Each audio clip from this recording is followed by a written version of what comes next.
সন্দীপ অভিজিৎকে ফের আদালতে পেশ। সিজিও থেকে আদালতের পথে এই মুহূর্তে সন্দীপ এবং অভিজিৎ। আরজি করে খুন ও ধর্ষণের কাণ্ডে গ্রেফতার করা হয় এই দুজনকে। টালা থানার ওসি অভিজিৎ মণ্ডল এবং সন্দীপ ঘোষ আরজি করে প্রাক্তন অধ্যক্ষ, তাদেরকে আবারও নিয়ে যাওয়া হচ্ছে। দুর্নীতির পাশাপাশি খুন ধর্ষণেও গ্রেফতার করা হয় সন্দীপকে।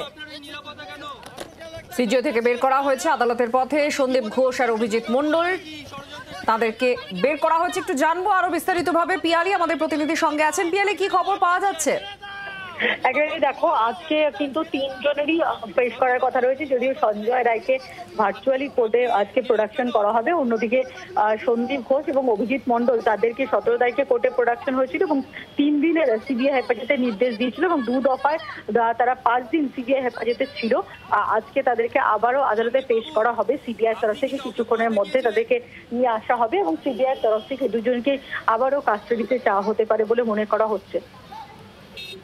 ধন্যবাদ। পিয়ালি মিত্র আমাদের প্রতিনিধির সঙ্গে ছিলেন। আপনারা শুনলেন যে আবার সিবিআই নিজেদের হেফাজতে দুজনকে চাইবে, কারণ এদের দুজনের বিরুদ্ধে যে অভিযোগ মূলত সিবিআই করেছে সেটা হচ্ছে প্রমাণ লোপাটের অভিযোগ তাদের বিরুদ্ধে রয়েছে।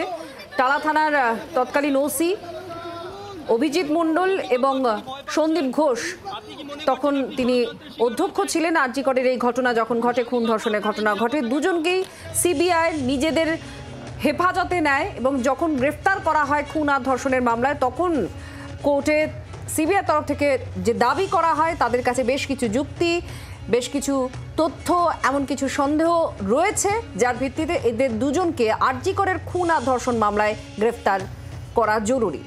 সিজিও থেকে একেবারে আদালতের পথে সন্দীপ এবং অভিজিৎ, তাদেরকে নিয়ে যাচ্ছেন সিবিআই আধিকারিকরা। আমরা একটু জানবো এই বিষয়ে, কারণ এই গাড়িগুলোকে ফলো করা হচ্ছে। আমাদের প্রতিনিধি রনয় আমাদের সঙ্গে রয়েছেন, এই বিষয়ে আমাদেরকে আপডেট দেবেন। রনয়, দেখো, এই মুহূর্তে তুমি যে ছবি দেখতে পাচ্ছ, শিয়ালদা কোর্টের পথে সিবিআই নিয়ে যাচ্ছে সন্দীপ ঘোষকে। এবং সন্দীপ ঘোষ যখন আজকে সিজিও কমপ্লেক্স থেকে বের হয়, যখন তাকে শিয়ালদা কোর্টে নিয়ে যাওয়ার জন্য বের করেন সিবিআই কর্তারা, তখন তাকে জি 24 ঘন্টার তরফে একাধিক প্রশ্ন করা হয়, কিন্তু কোনো প্রশ্নের তিনি উত্তর দিতে চাননি।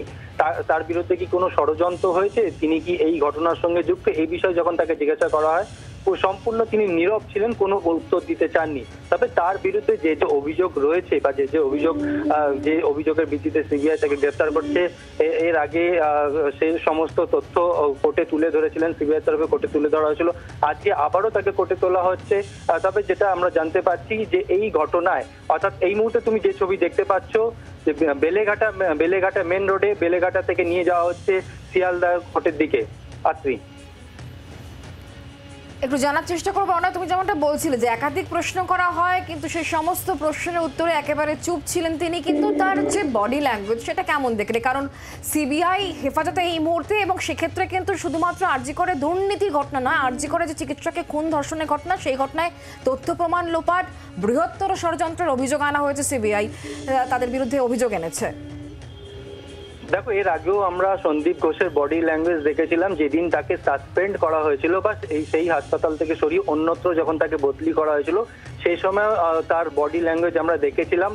কিন্তু তারপর যখন তাকে গ্রেফতার করা হয়, গ্রেফতারের পর থেকে তার কিন্তু আজকে তার যে বডি ল্যাঙ্গুয়েজ একদম চুপচাপ, অর্থাৎ তার যে সবসময় তাকে কথা বলতে দেখা যেত বা তার বডি ল্যাঙ্গুয়েজ অন্য। আপনি যে ব্যক্তি, রনা, ধন্যবাদ।